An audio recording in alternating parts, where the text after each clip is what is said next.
ไปถ้าติดตื้อมันไปไม่ได้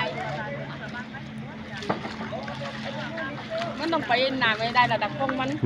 แต่ไม่ได้ระดับพวกมันเก็บไม่ได้เลยหนึ่งตึ้งอยากอีกทางเรือนี่นะพอดันมันนี่แต่ว่าบอกว่าไม้น้ำซึ่งตาเบื่อมันไหวใจไม่ได้ผมบอกไม้น้ำซึ่งไม่รู้ตาเบื่อไม่น้ำเนี่ยพอน้ำขึ้นของเล่นไม่ได้เลย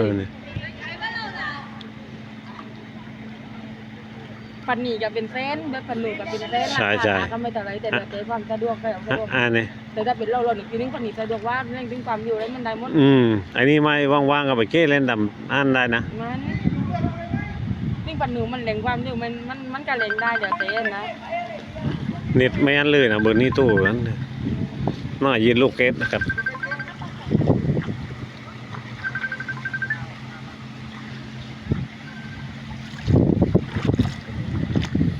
น้ำท่วมหาดใหญ่